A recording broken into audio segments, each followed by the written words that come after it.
भारत की अर्थव्यवस्था इकोनॉमी एक नए दौर में प्रवेश कर रही है। आईटी, फार्मा और मैन्युफैक्चरिंग जैसी इंडस्ट्रीज में भारतीय कंपनियां अब सिर्फ डोमेस्टिक मार्केट तक सीमित नहीं हैं, बल्कि ग्लोबल लेवल पर अपनी पकड़ बना रही हैं। आज के वीडियो में हम जानेंगे कि भारतीय कंपनियां विदेशों में निवेश इन्वेस्टमेंट क्यों कर रही हैं, आउटवर्ड फॉरेन डायरेक्ट इन्वेस्टमेंट ओएफडीआई का मार्केट साइज कितना बड़ा है और इससे भारत के इकोनॉमी और इन्वेस्टर्स को क्या फायदा हो सकता है।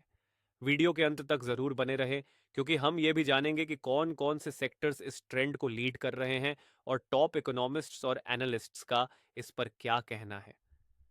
सबसे पहले ये समझते हैं कि आउटवर्ड फॉरेन डायरेक्ट इन्वेस्टमेंट ओएफडीआई क्या होता है। ये वह निवेश है जो भारतीय कंपनियां विदेशों में करती हैं।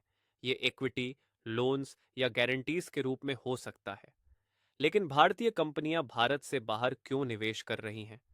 नए मार्केट्स तक पहुंचने के लिए और ग्लोबल कस्टमर्स को टारगेट करने के लिए, एडवांस टेक्नोलॉजी और नॉलेज हासिल करने के लिए, रिस्क डाइवर्सिफिकेशन ताकि सिर्फ इंडियन मार्केट पर निर्भर न रहना पड़े। अब डेटा पर नजर डालते हैं। आरबीआई और इंडियन एक्सप्रेस की रिपोर्ट के मुताबिक एफवाई 2022-23 में भारत का ओएफडी बिलियन डॉलर था, जो पिछले साल से 25% कम था। लेकिन 2024 में इसमें 17% की बढ़ोतरी हुई और यह बढ़कर $37.68 अरब हो गया। इसका मतलब है कि चैलेंजेस के बावजूद भारतीय कंपनियां ग्लोबल एक्सपेंशन के लिए तैयार हैं।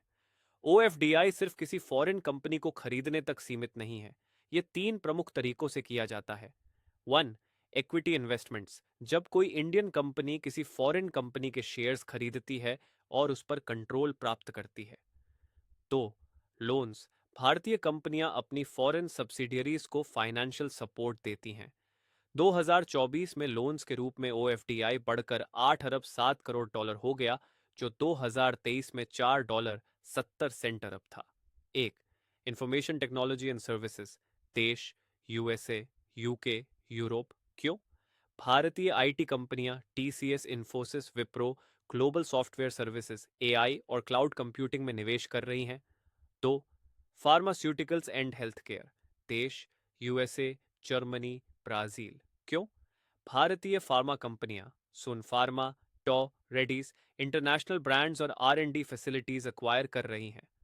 Three, energy and natural resources, countries, Africa, middle east, Latin America. क्यों? भारत की एनर्जी सिक्योरिटी के लिए ऑयल, गैस और माइनिंग सेक्टर्स में निवेश किया जा रहा है। चार, manufacturing and automotive, countries, south east Asia, Europe. क्यों? भारतीय ऑटो कंपनियां Tata Motors, Mahindra global production और ईवी मार्केट में विस्तार कर रही हैं। अर्थशास्त्री और वित्तीय विशेषज्ञ इस बढ़ते ओएफडी ट्रेंड को लेकर क्या सोचते हैं? आरबीआई की रिपोर्ट के मुताबिक भारतीय कंपनियां ग्लोबल एक्सपेंशन को लेकर अग्रेसिव हो रही हैं। आईसीआईसी बैंक और एसबीआई रिसर्च के एनालिस्ट्स का मानना है कि यह डाइवर्सिफिकेशन स्ट्रैटेजी भारतीय इकोनॉमी के लिए बेनिफिशियल होगी। मार्केट रिसर्च रिपोर्ट्स प्रिडिक्ट कर रही हैं कि ओएफडीआई अगले कुछ वर्षों में 10 से 12% की दर से बढ़ेगा। भारतीय कंपनियों के ग्लोबल एक्सपेंशन से देश को तीन बड़े फायदे हो रहे हैं। ए, इकोनॉमिक ग्रोथ, विदेशी बाजारों से होने वाली कमाई से भारत का जीडीपी बढ़ता है।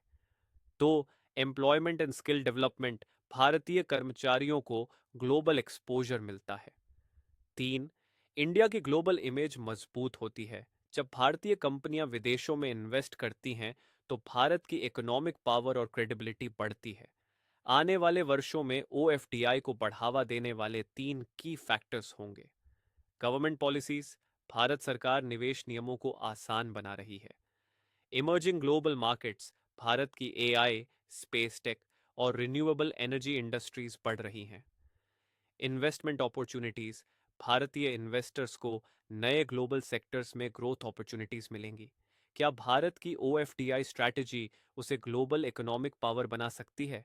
अपने विचार कमेंट्स में ज़रूर बताएं। लाइक, शेयर एंड सब्सक्राइब करें हमारे चैनल को और जुड़े रहिए भारत की इकोनॉमी और ग्लोबल बिजनेस ट्रेंड से।